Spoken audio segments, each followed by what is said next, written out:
Go.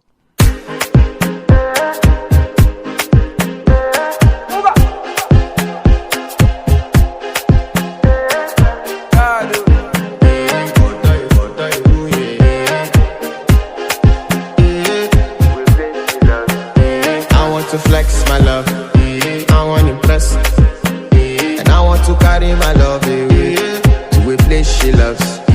I'm a mama,